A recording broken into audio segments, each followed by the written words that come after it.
जाके डालती है, लाखों करोड़ों रुपया बजट के पैसों से एलोकेट होता है इलेक्शंस के लिए। उसके बाद कितने टीचर्स हैं, कितनी और इंतज़ामिया है, कितनी मशीनरी है जो डिप्यूट होती है। पाकिस्तान की पुलिस, पाकिस्तान की फ़ौज, हर एक को उस इलेक्शन पे लगाया जाता है, लेकिन खोदते हम पहाड़ हैं और निकलता मरा हुआ चूहा है बीच में से। तो मेहरबानी कर दीजिएगा, फिर आइन में यह भी दर्ज कर दें कि हमें इस तरह के मामलात की इतनी लंबी एक्सरसाइज करने की ज़रूरत नहीं है। और मैं समझती हूँ कि फिर अदालतों की बजाय प्रेस क्लब ज़्यादा हमें इफ़ेक्टिव नज़र आते हैं। प्रेस कॉन्फ्रेंसेस हमें ज़्यादा उनमें कोई जान नज़र आती है। फिर प्रेस क्लब को ज़्यादा मजबूत करने की ज़रूरत है, या कोई एक आधा और जगह है जो मैं यहाँ कहना नहीं चाह रही, वहाँ जाके सारे मामलात दरख्वास्त पे दें और प्रेस क्लब में आके उनकी अनाउंसमेंट कर दें। फिर देखिए, आवाम का पैसा ना इतना ज़ाया करें। मुझे बड़ी दुख तकलीफ़ हो रही थी क्योंकि 1.5 साल से हम इस केस को 1 साल से पैरवी कर रहे हैं। लाखों की पेपर बुक्स बनी हैं, लाखों की पेपर बुक्स छपती हैं और ऐसे लाइन में रखी जाती हैं, और हज़ारों की जो तादाद में कागज़ात हैं, कागज़ है, वो इस्तेमाल होता है। कम अज़ कम चलें, दरख्तों की बचत हो जाएगी, इंसानों का तो कोई हाल नहीं है, वो भी हमें चाहिए।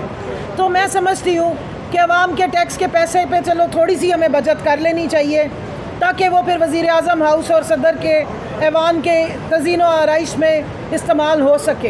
ये पाकिस्तानी अवाम का जो पैसा है उसका बेस्ट यूटिलिटी यही है कि सदर और वज़ीर आज़म के जो बड़े बड़े घर हैं या वज़ीर आज़म हाउस है उसकी तज़ीन व आराइश हो, या वो सामने सुप्रीम कोर्ट में एक सफ़ेद मार्बल का कब्रिस्तान बना है जहाँ पे कानून की लाशें दफन हुई हैं। इस तरह का एक कब्रिस्तान शायद हमें फिर और बनवाना पड़े।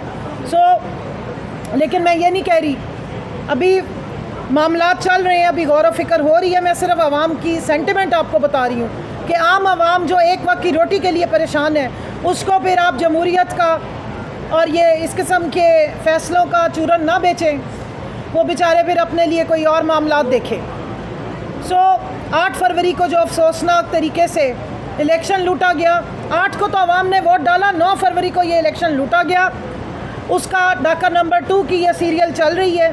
बराए मेहरबानी हाथ जोड़ के इल्तमास है, पाकिस्तान की आवाम को मज़ीद मायूस मत करें। लेकिन आवाम के लिए मैं ज़रूर ये कहूँगी कि देखिए, इस मुल्क की बका जमहूरियत में है, इस मुल्क की बका आइन और कानून की सुप्रीमेसी में है, और इस मुल्क की बका इस चीज़ में है कि डिग्निटी ऑफ सुप्रीम कोर्ट जो है वो रीस्टोर हो, यहाँ से आज़ादाना फ़ैसले आएँ, ऐसे फ़ैसले आएँ जिसमें अवाम के हकूक़ की प्रोटेक्शन हो, जिसमें आइन की प्रोटेक्शन हो और आइन अपहोल्ड हो। तो आखिर मैं सिर्फ इतना कहूँगी कि अवाम को कि मिल्लत से अपनी राब्ता उसकवार रख, पेवस्ता रह शजर से उम्मीद बहार रख।